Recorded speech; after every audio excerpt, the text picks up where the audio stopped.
देखो भोजन बनाना अलग बात है, परोसना अलग बात है। अब चतुर्वेदी के बीच में बैठे हो तो भोजन की चर्चा तो होगी महाराज। या भोजन ही भजन है, जो सब जय जय यहाँ बैठे हैं महाराज। ब्रज को भोजन ही भजन है महाराज। ठाकुर जी को प्रसादी मिले तो भजन ना है का वो महाराज। हम आप सोचें बढ़िया बढ़िया टॉप को भंडारा हो गए यहाँ। ठीक है भैया, सवन को नौता दे दो। हमारे सवरे विप्र विद्वान सवरे चतुर्वेदी जी हमें सबन ने बुला लियो। हाँ भैया, मथुरा को एक नंबर को हलवाई बुलाओ, टॉप को एक नंबर को हलवाई बुलाया गया। माने सबरी सामग्री तैयार करी। और भैया चतुर्वेदी बैठे हो तो खवावे वारो भी दमदार होना चाहिए। परोसे वारो ढीरो ढारा हुआ तो भाई खुद की आत्मा पिजर जाएंगी महाराज। अब परोसे वारो ढूंढ में की मच्छी महाराज, कौन परोसेगो कौन परोसेगो। हलवाई तो कहीं तू ही परोस दो, तो मेरो काम थोड़ी ना परोसनो। कहीं बाकी हल्दी लग रही, कहीं नमक लग रहा है, कहीं मिर्च लग रही है, बाकी वैसे पसीने आ रहे हैं, वो कहां से परोसेगो। परोसने वालों सबसे पहले आप तो होना चाहिए। परोसने वालों दीप्त होना चाहिए। परोसने वालों तृप्त होना चाहिए। खुद भूखो होगो तुम्हें क्या खवाएगा। आप तो हो महाराज और दीप्त हो, तेजस्वी हो, खिलावे मजा आ जाए महाराज। तेजस्वी हो और तृप्त हो, न बार बार कहोगे, बार बार कहोगे 3 दोना रबड़ी तो पी चुको है भैया, और कितनी देनी है। खाओगे तुम, पेट में आके दर्द है जाएगा। बार बार पूछेगा दूं का। अरे भैया स्टाम्प पे लिख के देगा, देना या कौन ने लगा दियो यहाँ। हाँ यहाँ थे भगा यार। ऐसे ऐसे तो खवा बैठा होगे का महाराज। परोसने वाला आप तो होवे, दीप्त होवे, तृप्त होवे। परोसने वाला सदगुणंते युक्त होवे। दृष्टांत कुशलो धीर, सदगुणंते युक्त होवे। परोसने वाला दुर्व्यसनंते मुक्त होवे। कल पता चलो कि मई पड़ो नारी में पी पाए के और आगो हाँ जी पूरी राम चाहिए कि रबड़ी राम चाहिए, अगर बताओ कैसो दुर्दशो दरिद्री आदमी है महाराज। परोसने वालों दुर्व्यसनंते मुक्त होवे। और एक बात और कहूं, परोसने वाला और कुछ होवे या न होवे, हमारे राधा रमण को भक्त हो गए महाराज, तब सब काम हो जाए, सब काम हो जाए। परोसनो बड़ो भारी कराए।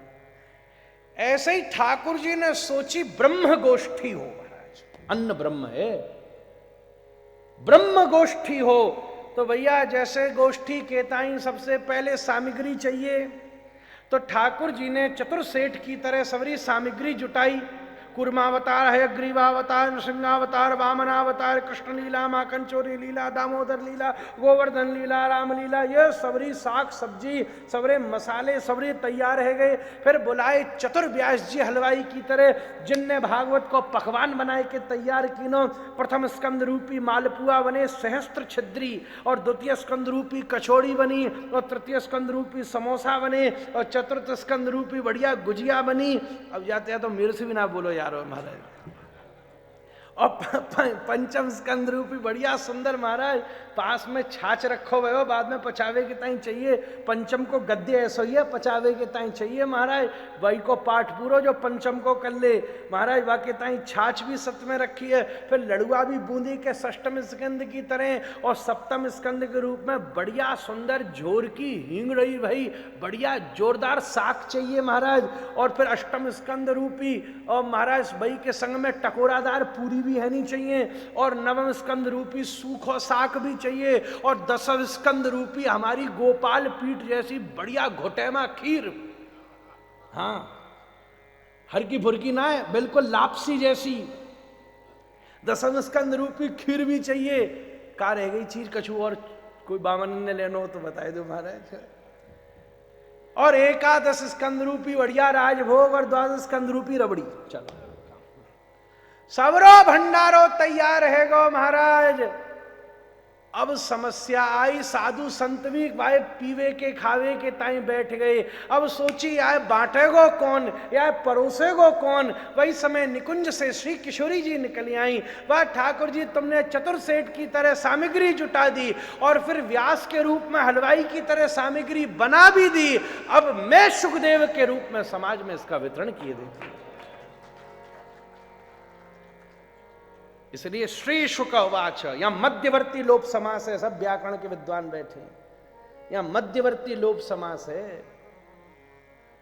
श्री पाठित या श्री स्वरूप गाढ़ानुराग भर निर्भर भंगुराय कृष्णेति नाम मधुरम मृदु पाठयन्त्य धिंगमा मधन्यमति चंचल जाति दोषात्राधा कराम बुरुह कोर कतश्चतोष्णी।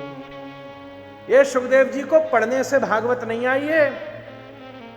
ये प्रिया जी के स्वरूप की चर्चा सुख सारी ठाकुर जी को करते और ठाकुर जी के स्वरूप की चर्चा प्रिया जी को करते। और जब प्रिया जी ठाकुर जी के स्वरूप को सोचते सोचते महाभावस्थित हो जाती और आंखनते आंसू आते, सुखदेव सुना रहा है, ऐसी उनके कुंतल अलकावली उल्टे कर दिए गए शंख के समान उनका चुबुक, महाराज हाथी के मस्तक के समान उनका वक्षस्थल, हाथी के सूंड के समान उनके दिव्य हस्तकमल। प्रिया जी महाभावस्थित हो जाती, अपने आंखों से अपने आंसुओं को पोंछती, पास में पड़े हुए दाड़िम अनार के दाने को उठाती तो प्रिया जी के महाभावस्थित अश्रु बिंदु से वो दाड़िम का दाना स्निग्ध हो जाता। और फिर जब वो दाड़िम का दाना उठा के शुक के मुख में डालती, हे शुक कृष्ण बद, हे शुक कृष्ण बद।